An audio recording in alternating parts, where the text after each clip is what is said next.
Cali Eggs Boxing here, and we're 48 hours away from the big one. We are 2 days away from the big one. Spence versus Crawford. We've already had Inouye versus Fulton. I mean, a lot at stake here. A lot at stake, and we're going to talk about a lot of it. We're going to do some nerd stuff here. We're going to be really nerding out today, some nerd shit, Compubox stats, betting, odds, what I'm playing, just be transparent about what I'm playing as far as betting odds, about how I feel about this fight, try to back it up with stats, why I think there's separation between Crawford and Spence, why I think this fight is extremely important for both fighters, and why both fighters need each other. They very much need each other. And it was framed coming in last year when they were having trouble with negotiations as to Crawford needs Spence more than Spence needs Crawford, and I disagree. I think these guys need each other. They need each other. We can poke holes in both of their resumes, inactivity, and we'll talk about some of that leading up to the stats and why I think inactivity can come into play on this fight on Saturday, particularly being for Spence, coming off a 15-month layoff leading into this fight. We'll talk about inactivity, poking holes in resume, but at the end of the day, all that goes away for the winner of this fight. It's washed away. And I'll explain what I mean by that. And it really signifies the importance of this fight for both fighters. Shout out my guy, Some Rando, first in the building, Chicano Prophet. And make sure y'all are subscribing to Chicano Prophet, El Chile. Good channels out there, so subscribe to him. Y'all hit that like button for me. Any leans on the Donaire fight?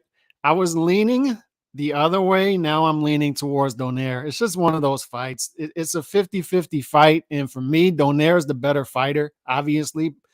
But I think the Inouye fights took a lot out of him. That last little run he had with the Obali win took a lot out of him. He's 41. He's 41.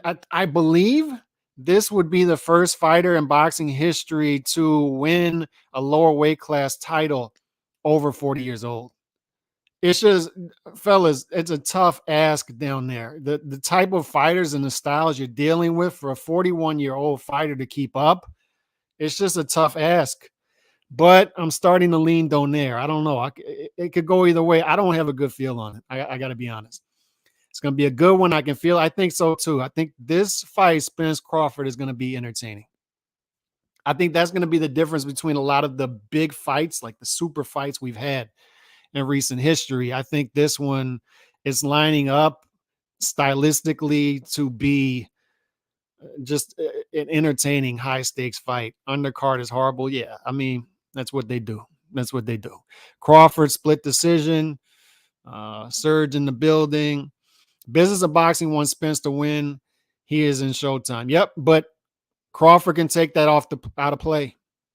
Crawford can say, these are my judges. And I think that's how he's thinking going into this fight. And we'll talk about power punch percentage, chin, stuff like that as the show goes on. In the last couple of payday for both, since Young Crop is on the come up, is this the last payday for both? There's a rematch clause, and then they're going to move up to 154. Drunk Irishman. Calyx inactivity is due because network don't want to pay and put on shows. Yeah, fair enough, but it's still inactivity. What's up to my guy, Wheelchair Man John, Outlaw, Team Batman Boxing? I'm pumped as well.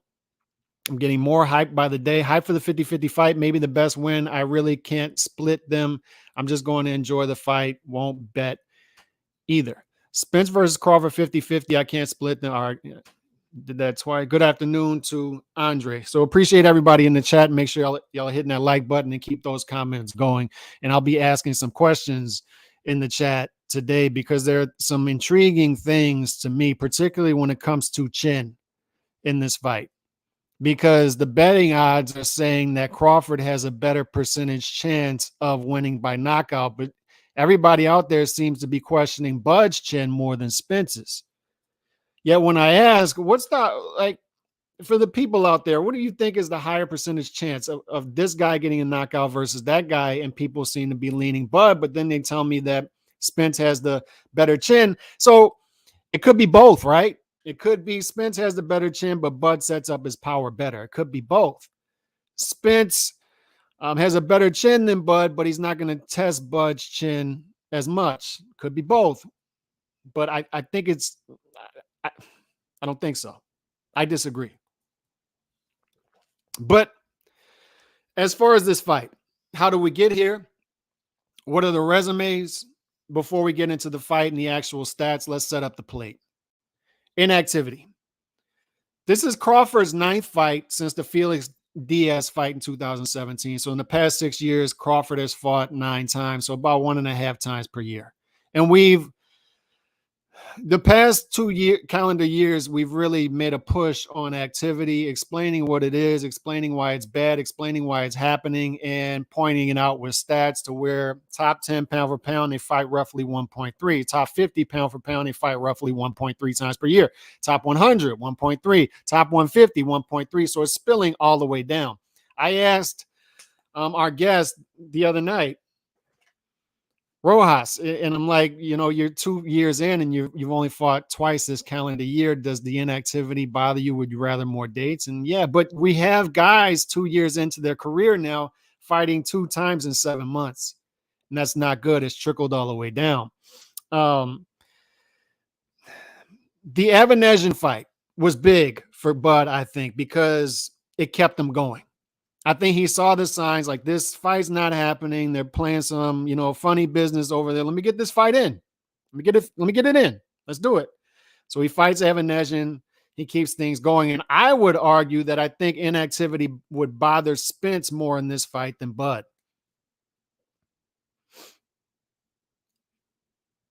That would be my argument. But for Spence, 33 years old, he's up there too.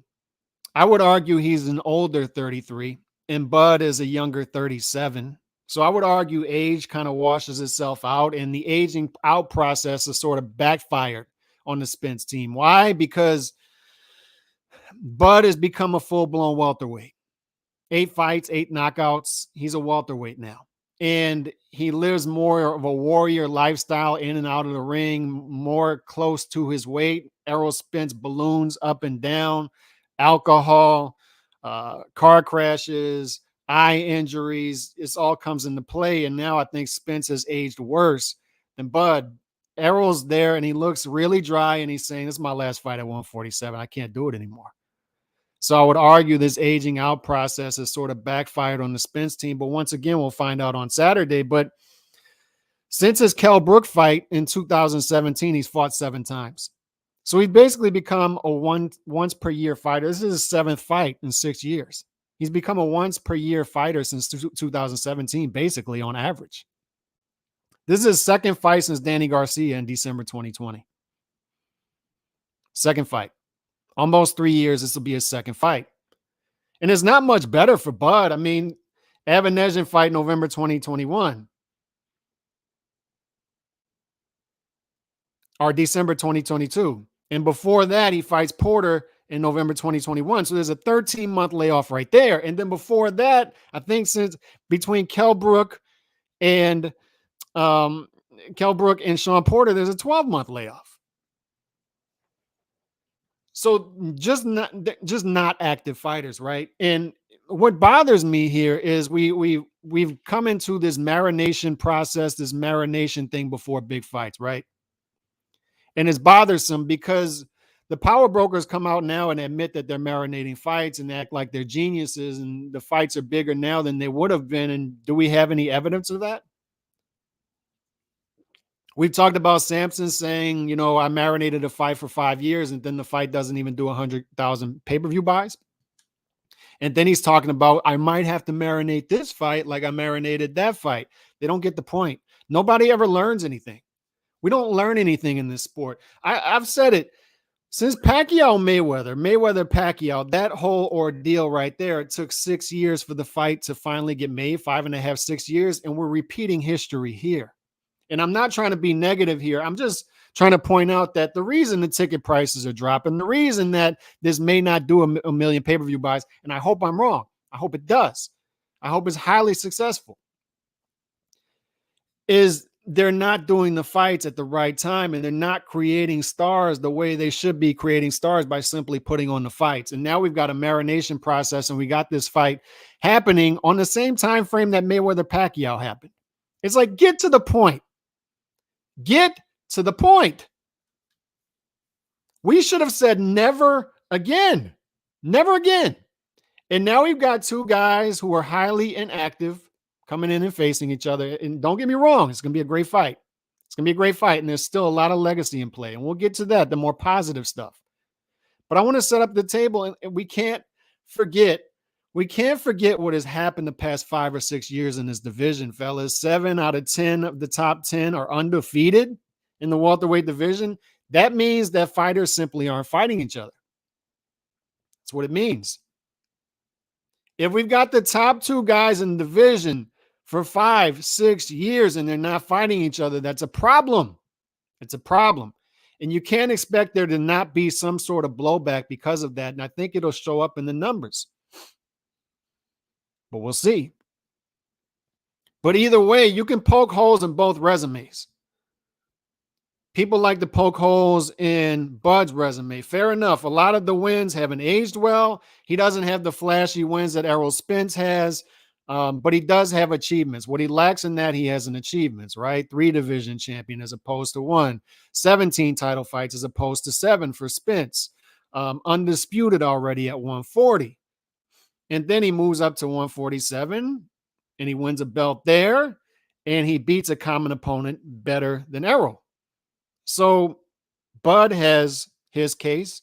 Errol has his case. Errol says, I beat guys like Danny Garcia, Sean Porter. I'm on a nice 3 to 4 year run. I beat Kell Brook before you did. So he has his cases too. But the issue with the Bud needs Errol more than Errol needs Bud thing is they're just showing flash.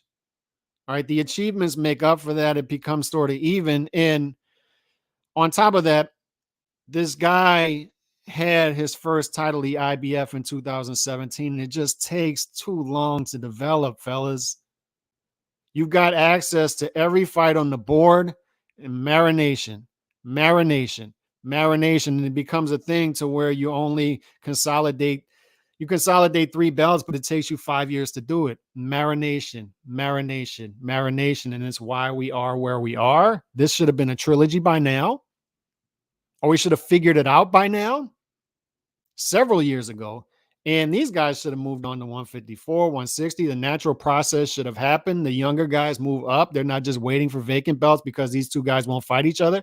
So what I'm saying and why I'm leading off with this is let's make sure we don't make this mistake again. Let's stop repeating history, especially bad history. And the history we're once again repeating is welterweights, top 2, 5, 6 years, not fighting each other. Can't have it happen again. We can't. But why this fight is important as far as legacy is for Errol. For Errol, he's a career welterweight. He's been there a decade. So if you're there for a decade, you've got access to all the fights on the board. You need to finish it off. Winning 3 belts, it's good. It ain't great. When that is your division, it's your achievement, it's the welterweight division. You've simply been in the welterweight division, man. You got to finish this off. You got to be undisputed. And for the people who would argue against that he needs to get undisputed in order to prove himself, so to speak, to get to another level, get to a special fighter instead of just a great modern fighter. My argument would be against that is for years, for 5 years, for half a decade plus, Errol has been telling Bud, or Errol's team has been telling Bud's team, you go on your side of the street, clean it up. I'll go on my side of the street, clean it up. And why is that important?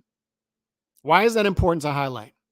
Because these dudes are out here claiming undisputed doesn't matter, belts don't really matter, et cetera. And, he doesn't really need undisputed to prove his specialness as opposed to Bud, et cetera, and previous welterweights. I would disagree. Why? Because Errol's team for a half a decade signaled that You go do what you do. Go get a belt. We'll consolidate the belts over here. And then when we do that, we'll come together. They signaled a half a decade ago that we need to fight each other when all the belts are on the line. He's a career welterweight. He needs to finish this off. He needs to finish this off. And you cannot detach that. As much as the Spence fans want to, you cannot detach that. He needs that final belt. He needs it. It's what will take him from second tier to first tier, because I would argue he's second tier welterweight. Not currently. What I mean is he's more Cotto than he is Mayweather Pacquiao, Errol Spence. He's more on that level. Crawford has achievements. He still needs Errol. Don't get me wrong, but he has achievements. Errol's achievements are those 3 belts. He's a career welterweight, but he needs that 4th. He needs it. He needs it. So yes, Bud needs Errol, but Errol needs Bud just as much. And I could argue maybe even more so. Maybe even more so. No, I ain't pulling out of nothing. You will be donating to my charity, Chauncey. You will be donating to my charity is what you're going to do. Belts held hostage. That's what it is. Shout out my guy. I think that's Base. Is that Base? I don't know. If it is, I got to get Base on the show. HLD, appreciate you. Los Chingones Boxing, appreciate you. Yeah, and the belts are held hostage, man. Spence career the past few years feels like Thurman career inactivity, injured over a year since he fought. Come on, Calix, we got the fight. Let's speak positive. Oh, we will. We will. So let's get into this. I think this is going to be a great fight. I think it's going to be a challenging fight for both fighters. And the reason I'm bringing all this up, Chauncey, at the beginning is I'm trying to highlight why they made this even more high stakes than it would have. Like, if you make the fights when they're supposed to be made, you have sort of a parachute. You have a softer landing if you lose. Take what happened on Tuesday. Inouye fights Fulton Jr. Fulton Jr. loses every round, gets knocked out, but guess what? He's 28. Fulton Jr. can move right up to 126 and keep it moving. He can stay at 122 and keep it moving. He's got a long time to right the ship. If you marinate an important fight for that long and you don't have a strong resume before, Chauncey, you're making this high stakes. You are walking a tightrope now with nothing underneath you. That's how high stakes you're making this. If they make this fight 4 or 5 years ago, Spence loses, maybe Spence loses a rematch, guess what? Let's move on. Let's move to 154. Let's try to make some things happen there, and we can always go back to a third fight if I get momentum going again. But when you do something like this, when you're not making big fights when guys are in their 20s, 30 years old, 31, something like that, but you got an older 33-year-old against a 37-year-old in this fight, this is high stakes. And in a way, it makes it more exciting, right? Because there's so much on the line. There's so much on the line for Errol Spence's legacy. There's so much on the line for Bud's legacy. The difference between this and Mayweather-Pacquiao is when Mayweather and Pacquiao fought each other, it took too long, yes. And we have a head-to-head battle to see who's better. Fair enough. But even before those guys fought De La Hoya, they already had a Hall of Fame career. And then they had another one. As opposed to the guys they're putting in or want to put in the modern era, those guys had 3 Hall of Fame careers 3 times over. Floyd Mayweather fights 6 times, 7 times in 98, Ring Magazine Fighter of the Year, his second pro year. He wins a title and then defends it. He wins against Genaro Hernandez, defends it less than 2 months later against Angel Manfredi. Manny Pacquiao, Hall of Fame career, and then they fight each other. So head-to-head, it's a high-stakes fight, but as far as legacy, they already defined their legacies before that fight. I'm not sure these guys have defined their legacies before this fight. Now everything hinges on a win for both of these guys. The resumes aren't the strongest. You can poke holes in both of them. They don't have the strongest welterweight runs as opposed to other big time welterweights in previous generations. So they very much both need to win this fight. High stakes. High stakes. Appreciate this, Openda Gates. Appreciate that super chat. PBC boys now want Inoue to fight Tank. Guess weight classes only matter when you guys loses. That's right. We talked about that yesterday. Bud is 35, so he's 35, not 37. Fair enough. Can we all get RIP to 916 Chris? Missed that dude. I do. Rest in peace, 916 Chris, and he would have been tapped in on this fight week. So let me get to the actual stats and sort of highlight why I'm picking Bud over Errol. And let's do a deep dive, some nerd stuff here. Let me move myself over here. And then we're pulling up the betting odds right here. This is the updated betting odds. This is Bet Online. It's different, a little different than what I have FanDuel. And I have FanDuel and Caesars.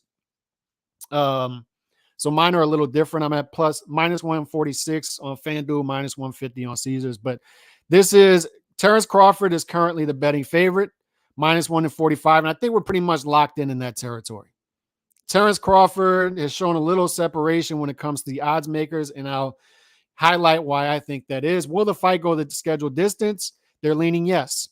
Yes, minus 190. No, plus 155. And remember, minus is the favorite, plus is the underdog. Method of victory. Pay attention to this. Terence Crawford by decision is the most likely scenario at plus 170. Terence Crawford by knockout is the second most likely scenario. Actually, it's tied. The second most likely scenario is Bud Crawford by KO or Errol Spence by decision. They're both locked in at plus 250. Errol Spence by KO plus 450. So Errol Spence by KO, a draw is the least likely, but as far as the result between the two fighters, Errol Spence by KO is the least likely scenario. More on that in a minute because I want to talk about Chin and ask questions in the chat about Chin. Let me take this banner down real quick so you can see the whole thing. So then you got group round betting, and then it gets into Terence Crawford by knockout round 7 and 9. So the most likely knockout scenario, according to Vegas, would be second half fight Crawford knockout. It would be something like that. Terence Crawford starts to heat up, get in the rhythm. Like we talk about, Crawford, much like Inoue, is many things. One of them is a rhythm fighter. When he gets in a rhythm, it's pretty much over. You have to hope you banked enough rounds early, and then you have to have durability and a chin to withstand what he has coming as the fight goes on because he heats up. Economical early, and that could be the good news for Spence is inactivity. Errol may have some room for error here as opposed to Stephen Fulton Jr. Stephen Fulton Jr., 14-month layoff going into the Inoue fight. Errol Spence, 15-month layoff going into the Bud fight. Jermell Charlo, 17-month layoff going into the Canelo fight. The PBC hasn't done their fighters any favors going into these big fights with inactivity. All right, but Crawford by knockout, the most likely scenario is Crawford knocks him out late as far as knockout goes, and then it gets into Errol Spence. And I find that interesting is you have pretty much every Bud Crawford scenario winning by knockout before you get into Errol Spence by knockout. So it seems to me, and it shows up in the method of victory, that Vegas is pretty much saying, I'm giving Bud Crawford as good of a chance of knockout as I'm giving Errol Spence to win by decision. Interesting. It's interesting. And there are other betting odds to look at here. And let me tell you what I'm doing. I already jumped on Bud Crawford months ago at minus 110. And now he's at minus 145. So I'm done with that. I'm done with the top level stuff. I'm looking at prop bets. And this is the prop bets. This is the type of stuff you're going to get here. And I like betting on prop bets that have sort of odds like this in big fights because I can envision a scenario in which Bud Crawford knocks Errol Spence down in the first half of the fight. So you got that at plus 700. You got 2+ knockdowns in the fight. The reason that's a possible scenario in which if Bud knocks Errol out, it's likely not going to be like a one-punch knockout. It'll be like a 2 to 3 knockdown type of stoppage, right? So you got prop bets like this out there. And the reason I like them is you can just throw $50, $100 down on them to win 1,200. I mean, you've got other prop bets out there as much as plus 2,900. There's a plus 2,900 out there in which it states Bud Crawford wins the fight and knocks down Errol Spence. So that's the type of prop bets you're looking at. You can add to whatever else you're betting on the top line. And I'm just telling you, I'm betting Bud Crawford. Nothing has changed my mind about this fight. Nothing. You know, I felt for a while Bud's the better fighter. There's going to be separation. I think we see separation in the betting odds. And once again, disclaimer, the betting odds have been wrong a lot recently. A lot of underdogs have won fights this year. A lot of them. Dimitri Bivol last year was a plus 450 underdog against Canelo. He won. So these guys aren't flawless. But at the same time, they get it right more often than not. Why? Because their livelihood depends on it. These guys are so good that they have live betting odds now to where they can update the odds. They have algorithms to update the odds immediately and still win money. That's how great these guys are. And that's why, you know, people will say, you know, stop bringing up the betting odds. I think it's important to bring it up to sort of highlight what they think when they play this fight out in their head and their algorithm, what type of fight they think we're looking at here. Now, as far as Compubox, the interesting thing about Bud and Errol is they don't show up as much as other fighters on the pound for pound list on Compubox. It's interesting. That doesn't mean they're not great fighters. One, because Compubox can be flawed. We got to look deeper into stats. And two, these guys are just fighters, man. They're fighters. And that's why I think this is going to be a great fight as opposed to other big time super fights before them. I think this is a super fight, a pay-per-view in which can live up to the hype and likely will live up to the hype. We've got an exciting matchup coming here. I do believe. And I think it shows up in the Compubox. We'll talk about it here. Average jabs thrown per round, 34.9 when it comes to Errol Spence. So he's a jabber. He leads off with the jab, high guard. He tries to walk you down. The way he can walk you down is size, number one. He's a big 147-pounder. It shows up. And you have certain guys who do different things, right? Dimitri Bivol fights close to his weight. Bud Crawford fights close to his weight. These guys fight close to their weight. Inoue fights close to his weight now. These guys fight close to their weight. They don't balloon in between fights. They're more of like a warrior type of lifestyle, right? Not drinking alcohol, just not carrying on in between fights, and they keep close to their weight, and then it shows up on fight night. Errol Spence is one of those guys who balloons, but he shrinks him down, stuff down to 147. He gets physical with you. He walks you down. The way he does it is high guard, jab, high guard, jab. Power punch connect percentage.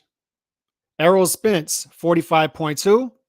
Terence Crawford, 46.2. So that difference is negligent. They're both high percentage power punchers. High percentage. These guys land a high percentage of power punches. Look at the name on there, names on there. All talented fighters in their own rights. But when it comes to those two guys, they land a high percentage of power punches. And that's what they want to do. They want to knock you out. That's their game. They do it in different ways. They set it up in different ways, but high percentage punches. Now we've got total punches landed per round fewest. So this is a defensive stat. Look at this. This is an interesting one for me because I've often talked about how Bud Crawford lures his opponents in by, I think, allowing them to come in and hit him. And that sounds crazy, right? But Golovkin used to do it too. It's like the easiest way for them to get into the type of fight that they want to get is to allow their opponent to have a little bit of success in things that they know they can give up. It's like for Bud's a killer. Bud wants to stalk you and knock you out. So hit me. But the thing is, he's not getting hit much. The names on here, Andrade, Stevenson, Bivol, all great defensive fighters, Tyson Fury. And some of this is flawed, right? Compubox because of opponents. Ryan Garcia is in there, and that's just ridiculous. But Bud Crawford, 7.6. He's only getting hit 7.6 times per round. So that's a defensive stat. Power punch connect percentage lowest, Bud Crawford. So what's going to give in this fight? Errol Spence lands a high percentage of power punches, and Bud Crawford doesn't allow a high percentage of power punches to be landed on him. And I would argue that he's even better than that. The great Thomas Sowell always says it, look deeper into the stats. And that stat, I think, could be flawed. Why? Because once again, I think Bud against inferior opposition allows himself to get hit to lure them in. I don't know if he's going to do that against Errol. I don't know if he's going to allow Errol to tap that chin. Bud might be a better defensive fighter than he shows in these Compubox stats. It's crazy. And I forgot to bring these stats up, but I'll read them to you real quick because I think they're important. Percent of punches thrown as combinations. All right, Errol Spence throws 71% of his punches are thrown in combinations as opposed to Bud Crawford 59%. Combination output. Errol Spence, combinations thrown per 3 minutes. Errol Spence throws 17 as opposed to Bud 9.5. Combination punches landed per 3 minutes. Errol Spence 17 as opposed to Bud 8. Punches landed divided by thrown with combinations is 35 to 33, so negligible. But here's the key one. Errol Spence versus Terence Crawford combination length distribution. And this is some real nerd shit here. So apologies if you're not into this, but it's some nerd shit. Terence Crawford, most of his combinations that he throws are 2 to 3 punch combinations as opposed to Errol Spence 4 to 5 punch combinations. So Errol Spence's combinations that he throws are longer combinations. And why is that important? Why is that an important stat to bring up? Let me ask y'all a question, the chat. And Opindo Gates, I don't know if I got to this. Appreciate you sending this super chat. Edwin Castillo, hard to pick. Bud's schedule has been PBC all along. Besides 2012, they both fought once a year. Do menstrual monster been a duck ass? Edwin just went in on that one. Wouldn't you call him menstrual monster been a duck ass? You just went in on that one. Good Lord. Menstrual monster been a duck ass. I've never heard that one. Shout out to Edwin Castillo. But that's another thing that's been coming up too in the forums, in the chats, on Twitter, on YouTube is does the PBC inflate their fighters? Because you look at co-promotion records between when they co-promote fights, cross promotions. Does the PBC overinflate their fighters due to eye test and then they fight each other? And then when they get out of that bubble, they're not the same fighter. It's interesting that we have a big fish in the equation here. You know, I have a fish tank. African cichlid fish tank is an artificial environment. I have to have the temperature at the right temperature. I have to have the right chemicals in there to make sure these fish freaking live. I feed them their fish food every day.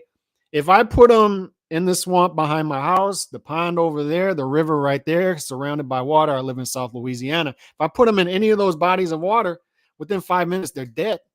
They're done. They're going to get eaten by a fish. The temperature's not just right. You know, it's just not right. The temperature's just not right. And then nobody's there to feed them fish food. There's no chemicals. There's a swamp. And they die. There's a difference between being in an artificial environment that's been set up for you, one fight per year. And then, we got to make sure that this fight's at the right time and that fight's at the right time. It's the marination process, right? The marination process to me is a red flag because it signals that you're worried about that fighter for some reason. When you marinate fights, you're not putting that fighter in tough fights before his fight. So you're sort of pampering him, right? The problem with the marination process is it ruins fights. Number one, fights just disappear because Juan Ma versus Gambo. We're still waiting for that fight, right? And that was supposed to be a huge fight down at 126. And then Juan Ma gets knocked out and it's over. When you do the marination process, you have to set that fighter up in easy fights in order to get him to the destination. You have to do the fights at the right time against the right fighters. And it's just an artificial environment. So once you take that fish out of the artificial environment and put them into a real environment, when they go from a fish tank to a swamp, a fish tank to a river, you got alligators in there, or alligator garfish, you got perch, you got bass, you got catfish. They're just dealing with a different environment. They're not dealing with the same type of fish, African cichlid. I got a big African cichlid in my tank. He was eating the other ones. I had to figure out over time, I have to put a specific African cichlid in there so this fish doesn't eat it. The other ones he's going to eat. And you have to make sure this environment is perfect for these fish. The chemicals are just right. We got to test the water. We got to do water changes, and then we got to have it at the right temperature. And it just doesn't work that way out in the real environment. And that's what I think a lot of times these power brokers do. And I would argue the PBC more than others with their fighters. And then the big fish gets into big fish environment, and maybe he's not so big of a fish. We could have that in play on Saturday too. Let me ask you this. Which scenario do you see more likely? Let's take decision off of the table. Chat, let's take decision off of the table. So chat, what's more likely scenario, Bud by KO or Errol by KO? Put it in the chat. Bud by KO or Errol in the or Errol by KO in the chat. Bud KO, Errol KO. Take decision off the table, and we'll ask in a bit what's your official prediction. You can put decision back on the table, but is it Bud KO or Errol KO? Which one is more likely? Bud KO, Errol KO. And I would argue Bud KO. Why? We just talked about defensive stats. He doesn't get hit with the high amount of power punches. He doesn't get hit that much at all, really. And what I think he's getting hit with, I think he's setting traps while he's getting hit. So I don't think he's valued properly as a defensive fighter. And some of that could be competition, right? Is he doesn't have the best competition as far as his resume. So part of it's that too. It could be flawed. But what's the most likely scenario? Because I think you have, when I see people pick Errol, it seems to be, and Wave was talking about this on Monday, the scenario for Errol seems to be people bring up his size, his durability. He can push people back. He can get physical. His chin. But is his chin really better than Bud? Is it really better than Bud's? Because I'm not buying this Bud's chin is shaky. I'm not buying it. Bud KO more likely. Bud KO. Errol by KO in my opinion. So we got Chicano, Errol, Bud KO, Bud KO, Bud KO, Bud KO, Bud TKO, and Errol KO. Bud eats sushi. Okay. Bud KO. KO Spence. Okay. Got it. Bud LOL. Spence not KOing shit. Only people he KO'd is dudes who stood in front of him at the elite level. Crawford been Bambi legs by smaller dudes. Do you think he's going to put himself in that position against Errol? Would be my question, HOD. And the beautiful thing about this is we'll find out in 48 hours. That's a beautiful thing. And that's a beautiful thing about the resume stuff is all of that's gone in 48 hours.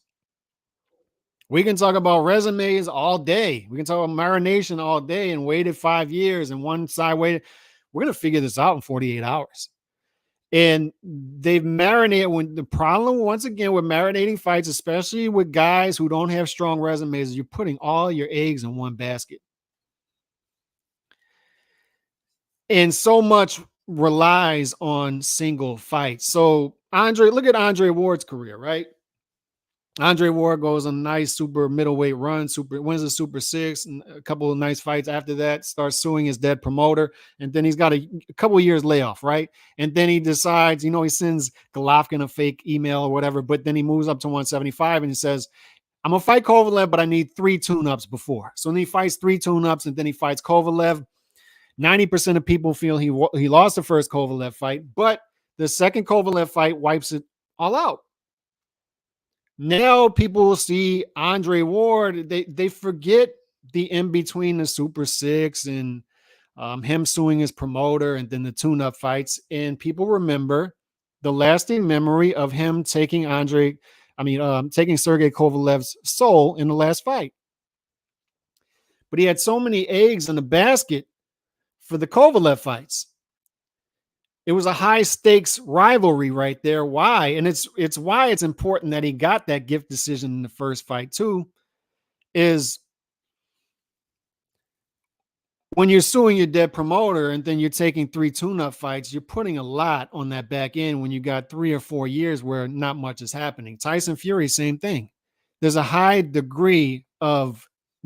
stakes when he fights because he's doing so little in between big fights.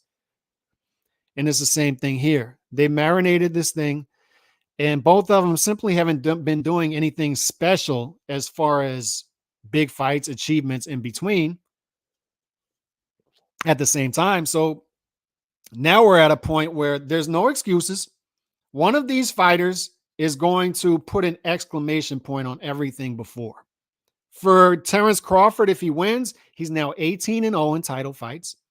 Despite what anybody says about resume, any of it. 18-0 in title fights, 3 division champion, and 2 division undisputed. So all this stuff everybody's saying about weak resume, weak this, weak that, it's gone. Swept away. Whether we like it or not, swept away. Errol Spence, we can talk about him taking 5 years to consolidate 3 belts, only fighting 7 times in 6 years, all this stuff. We can talk about him being a career welterweight. If he becomes undisputed, it was all worth it. Swept away. Swept away. High stakes fight, and I argue an entertaining fight, but a high stakes fight. And they made it that way. That is the drawback of marinating. It's the drawback. Don't get the Errol hasn't been the same since his accident. He's still been undefeated, but the Spence fans will have excuses if he loses to Bud. They're built-in excuses, and they're going to be there. They're going to be there. They're going to be, oh, he looks like Skeletor at the weigh-in. The Ferrari crash. Oh, that's all part of it. I'm not going to feel sorry for anything. Like, you did it. You crashed into the brick wall. You got the eye injury. It's part of it. You have to be sustainable. It's part of it. You got to live a Spartan lifestyle if you want to get to a certain place. It's part of it. Arturo Gatti, one of my favorite fighters, he could have been better had he not been in the club every night. It's part of it, fellas. It's just part of it. Appreciate the super chat once again. But the reason I ask about the KO and what's the most likely scenario, because there seems to be this thing building that Bud's chin is more in question than Errol's, and I would disagree. I think they both have durable chins. I just think it depends on who cracks the other guy's chin. I've seen both of them noodle-legged. Are we going to forget the Ugas fight? Luckily for Spence, Ugas is not a finisher. Ugas, hurt Spence, watches Spence pick up or look down for his mouthpiece, stumble back into the ropes, which technically could have been a knockdown, watches it, and doesn't capitalize on it. A better finisher will capitalize on that. And once again, don't read too much into that, because Errol's not going to put himself in the same position against Bud that he did against Ugas. Once again, inferior opposition as opposed to superior opposition. We can't read too much into these guys being hurt leading up. I think they both have great punch resistance. But I would question this narrative that Spence has a better chin than Bud. I would also question that Spence could get to Bud's chin earlier, and why. The stat that I just read, and I wish I would have put it up because it's a cool graph and all that stuff, nerd stuff. But when you're throwing 4 or 5 punch combinations against the combination puncher, Bud's not given enough credit for this, and I want to highlight this because we've talked about special versus great. I think Bud's special. I think Errol's great. We talked about that. We talked about how Bud is a killer, right? And Bud is the type of guy. He's an alpha. He looks for confrontation. He's confrontational. He'd rather fight than box. We talked about that. But I want to highlight that this guy can box. I want to highlight that this guy can counterpunch. When you're in there with a great counter puncher, is not necessarily the best thing to be throwing 4 or 5 punch combinations. You're leaving yourself more open when you're throwing 4 or 5 punch combinations as opposed to 2 or 3. You're now dealing with the guy who is not the same opposition that you faced before, in which you can throw 4 or 5 punch combinations when not much is coming back because your physical attributes are just overwhelming these guys. This isn't a Danny Garcia no-look left hook that you're dealing with. You're dealing with the guy who can set up punches. And you're dealing with the guy where you cannot make mistakes in there. It's like, in a way, I'm telling you, like the comparisons are crazy. They both have great punch placement. They're both underrated defensive fighters, and they're both two of the best, if not the two best, finishers in the sport at the top level. When they get you hurt, it's over. When they get in a rhythm, it's pretty much over unless you banked a bunch of rounds early. And then you have the punch resistance to get into the 12th round. Y'all hit that like button. Appreciate y'all coming through. And we'll be talking more, of course. You can't sweep away a weak resume, though. The more often you fight against great competition, the more likely you will run into someone who has your number. I agree, man. I agree. I'm just telling you how it is. I agree. I wish it was our way. I wish it was how we look at things. But when I see pound for pound lists rewarding more eye tests than actual fights, when I see stuff like Errol Spence ranked higher than Canelo and Canelo has 6 fights in the same span that Errol Spence has 2, I don't see us as a boxing public, and these are big publications with smart people. I don't see us as a boxing public rewarding guys who are taking risks. I really don't. I wish it was our way. I wish they'd make more fights when they belong. I wish they'd make more fights when guys are in their 20s. I wish it wouldn't be too much of an ask to say, Bud, Boots, and Virgil should just fight each other now. Nothing's happening up there. Why wait for vacant belts? Just fight each other now. And I'm being told by other content creators, I'm not going to name any names, that no, it's crazy. If those guys aren't fighting for belts, then why should those guys take on risk and assume risk and fight each other? It's like fights used to happen that early. Fighters used to fight big fights 3 or 4 years in. Jermaine Taylor beats Bernard Hopkins for undisputed middleweight champion in his third calendar year, 3.5 years into his career, and then beats him in a rematch like 6 months later.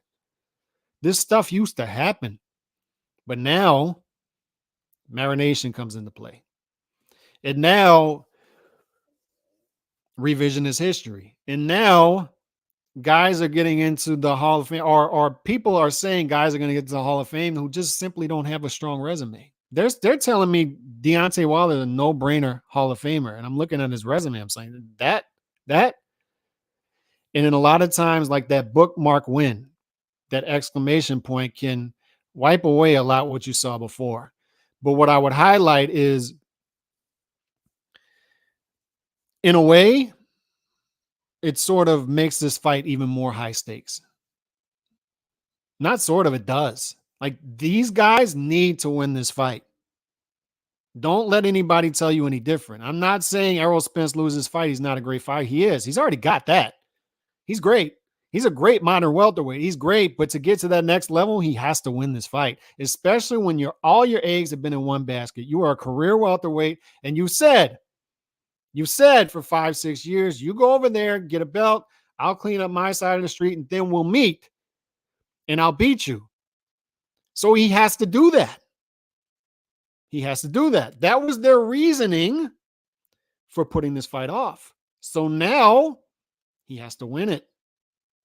He has to get to that next level. And don't let anybody tell you that that's not right, because it is right. If he wants to get to that next level, he has to win this fight. That's the stakes. That's what's at stake here. And with Bud's been saying, he's got the accomplishments, he's got the achievements. You know, he's longest reigning guy on the Ring Magazine pound for pound list. I think almost a decade now. He's been pound for pound king. It was him, Lomachenko. Now he's in that conversation again. Errol's never had that. Errol doesn't have 17 title wins. He's got 7. Bud's got those achievements, but what does he not have? He does not have those flashy names on his resume. And this needs to get him that. He needs this to get him that. If he loses this fight, whether we like it or not, he didn't beat that many people before. And then he stepped up and lost to Errol Spence. That's what's at stake here. High stakes. It's high stakes. And that is the problem with marinating fights. Because if you make these fights earlier, there's a safety net. There's, all right, I lost this fight, but I'm still 30. I'm still 29. I still got time. I'm still 27. I got time. I got time to make this up. Stephen Fulton Jr. is sitting there at 28, just made $3 million. He can go and make any myriad of fights between 122 and 126 now and build himself back up. And if he goes on another run for 3 or 4 years, he can always say, you know what, in a way, I wasn't that guy then, but I think I'm that guy now. Let's try to do this again. There's a safety net if you don't show up. And, oh, by the way, as my guy Nando always says in the chat, there's a blueprint for making superstars, and it's simply making the fights. They're handicapping these guys. These guys should be bigger stars by now. This should be a bigger fight than it is. But the good thing is, it's still going to be a great fight. So y'all want to poll? Y'all want to poll in the chat? All right, I'll make a poll in the chat real quick. Hold on. Y'all want to poll in the chat? Let's make a poll in the chat. 23 likes, by the way. Let's get those likes up. Let's try to get to 50 by the end of the show. Let me get this. Let me try to get this poll up in the chat. All right, I'm going to add the poll right now. Start a poll. Who wins? Bud KO. Spence KO. Bud decision. And then Spence decision. And y'all have at it. Ask your community. Y'all have at it. There's the poll. Y'all vote. Let's see who wins. And then you can put in the chat right now. What do you think it is? Is it Bud decision? Is it Errol decision? Everything's back on the table. Is it a draw? Y'all let me know. Is it Bud decision, Errol decision, Bud knockout, Errol knockout, or a draw? Y'all put it in the chat, and we'll look at the poll. When I look at all these numbers, fellas, when I analyze the fight, nothing has changed. I look at Compubox. I try to look at this thing as much as I can. I don't read too much into this guy looks weight trained. That guy looks weight drained. Psychological aspects, you know, how they look on the pre-fight show. I look at the numbers. I look at what we had before as far as data. I watch the guys fight. And I always see a little separation between the two. I think Bud's just a little better. I think he's just a little better. I think he does pretty much everything a little better. Not everything, but pretty much everything. And when I see that Errol, when they say he throws 4 to 5 punch combinations, what is that? He's throwing jab, left hand behind it, and maybe finishing off with the jab. It's a lot of jabbing. It's 35 jabs per round. So he's a high output jabber. And that's good. It makes it safer, less risk. He's walking guys back with a jab. He's going to the body after. Bud's also a great body puncher. You know, you could argue Errol may be a better body puncher. I don't know. He's certainly the more physical fighter. But when you're throwing 4 or 5 punch combinations, there are safer 4 or 5 punch combinations, yes. But the thing about Bud is conventional southpaw. What did we always say about Adrian Broner on my old channel 10 years ago? When everybody was building Adrian Broner up as this pound for pound talent, he's the new pound for pound king. He's the new Mayweather, right? All this stuff. And we're saying he's not that. Not even close.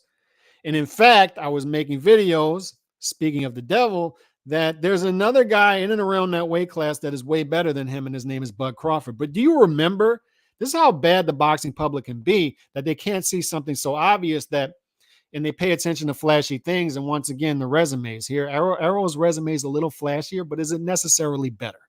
Right. And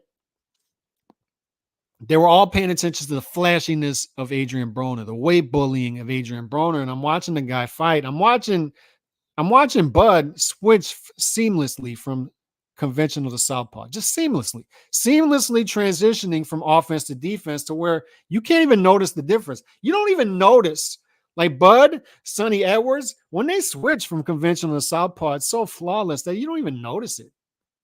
Like, oh yeah, he's southpaw right now. Oh, back to conventional. He'll fight whole fights southpaw. He'll fight whole fights conventional. He'll watch the footage going in and decide what he wants to do. He'll feel it out, then switch. It's like being a basketball player and being able to use both sides of the court. I was watching an interview with a basketball scout, NBA basketball scout, the other day, and he's like, the most alarming thing is most basketball players in the NBA right now don't know how to use their offhand. Imagine that. NBA players not being able to use their offhand. The difference between Bud and a lot of these fighters is when they switch from conventional to southpaw, when they switch from offense to defense, you can tell the transition is evident. When it comes to Bud, it isn't. And that was the case with Broner a decade ago. When Broner was getting hit, there was nothing going back. He would take minute and a half lulls to where he would barely throw a punch. He's standing there flat-footed. He's trying to use the shoulder roll, but it's not working. He's just not a great defensive fighter, and they were trying to make him out to be this slick, great defensive fighter like Floyd Mayweather, and it wasn't there. It never was. But when you're throwing 4, 5, 6 punch combinations at Adrian Broner, nothing's going back. He's not countering. He's picking some of them off, but he's not countering. And then he goes on offense. And when he goes on offense, it's flashy. It looks great, but then it's a 30-second spurt. But you can see the clear difference. That was always our point between his offense and his defense. You can see the transition. He couldn't do both simultaneously. He couldn't pick off your shots and then go into a counter. With Bud, it was always that way. Bud can switch from conventional to southpaw to set up certain angles. He's great at setting up certain angles. He's not going to stand right in front of you unless he wants to. I think he's very capable of drawing a line in the sand in the middle of the ring early on against Spence and saying, I want to see if you can fight off your back foot, because Spence has never been made to fight off of his back foot. And I think Bud's the one guy who can try to make him do that. Guys with that low center of gravity can get underneath you. They can be a pain in the ass, a son of a bitch to fight because they're shorter, they're stronger. We've seen guys, bigger guys, not use their advantages anymore because they simply don't know how. So they get in there with smaller, stronger fighters and they don't know how to deal with it. Fulton showed that the other day. He didn't know how to deal with a smaller, stronger fighter. And we'll see if Spence knows how to deal with a smaller, stronger fighter, because I would argue Bud might be stronger than Spence. And I think that might be another fallacy here, is Spence could be more physical. Spence is bigger. Because 90% of it, man, when I see the people picking Spence, is he's bigger. He's bigger. He's going to impose his will. He's durable. We're going to find out. We're going to find out. And if Spence proves all of this wrong, if Spence comes in there, despite all of this stuff I'm saying, and wins the fight, transparent.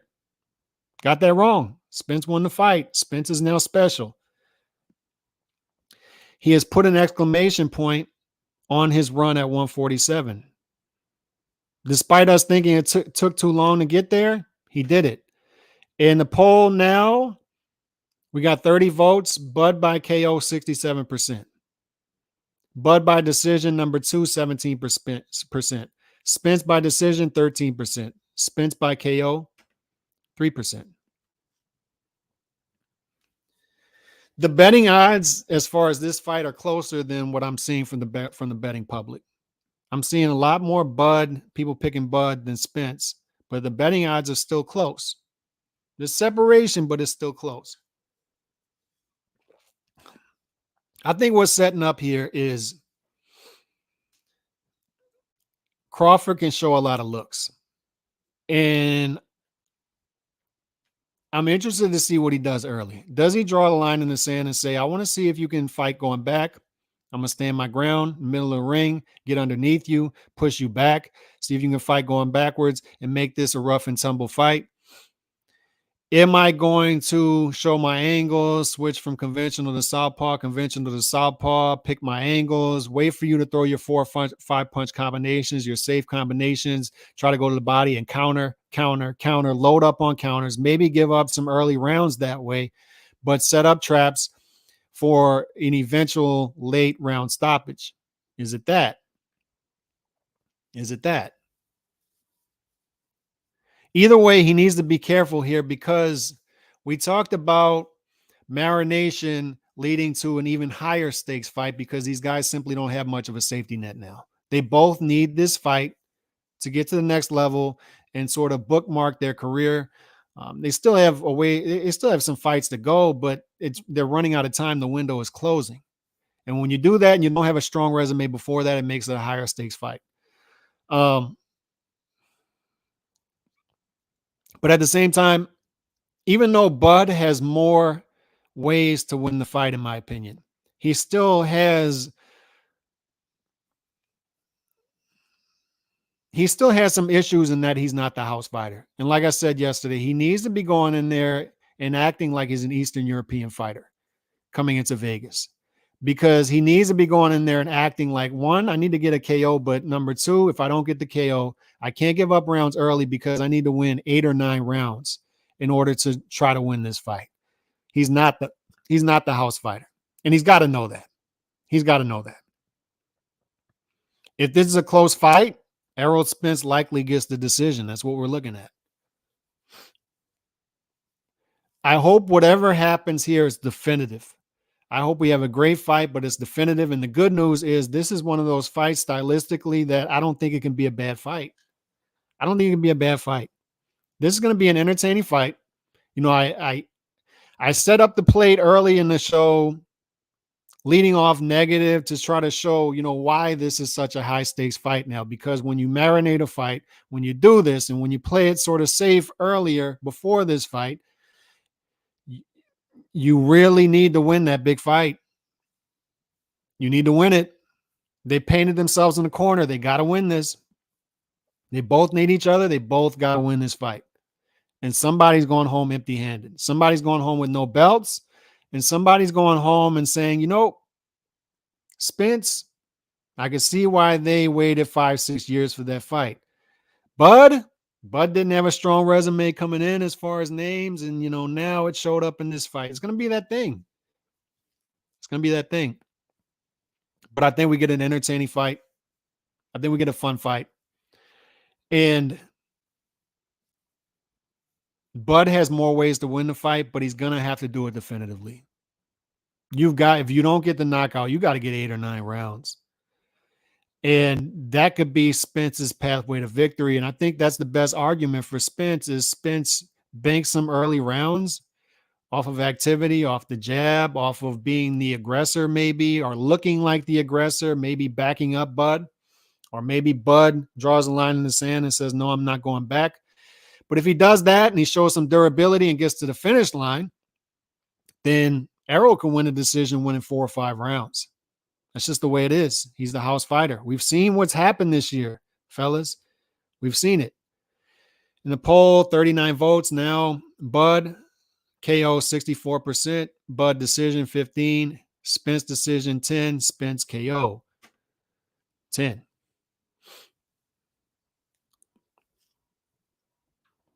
So this is what we're at. This is where we're at. I'm not changing my mind in finality. I've been locked in on this for a while. I'm not exactly sure how the fight plays out. I don't know how Bud's going to do it, whether he stands his ground early, whether he's trying to set traps more on the move, more lateral movement, more switching back and forth. Does he fight southpaw the whole fight? Does he fight conventional the whole fight, being that Spence is southpaw? You know, how does this fight play out? I don't know, but I think I have a handle on it in that it's going to be fun. It's going to be fun. This is going to be one of the super fights that I think lives up to the hype. All the negativity that we brought up earlier, that's the great part. Is this is even more of a high stakes fight now, more of a legacy fight now, because there's no safety net. And on top of that, I think their styles meshing is going to mesh perfectly. I think that was always the case. And I just feel like Bud's the better fighter and is going to figure it out some kind of way. And I don't know if it's going to be knockout. I tend to lean that way. I tend to lean stoppage, or I don't know if it's going to be decision. I have to, but I'm not changing my mind on that. And I hope we get a definitive answer in this. Definitive. There's one thing, like if this is a close fight, entertaining fight, and it could go either way and we get close scorecards, that's fine. That's fine. You know, that part of it, that's fine. But if we get something to where people feel like Bud won 7-8 rounds and then Errol gets the decision, or people feel like Errol got 7-8 and Bud went, it's just not good. We can't have that. We can't have it. And that's what I think Bud has offered me in his career, is just knockout. We're going to figure it out with our fists. And I hope that's what we get here. On that note, hope y'all enjoyed the nerd shit today. God bless. Peace.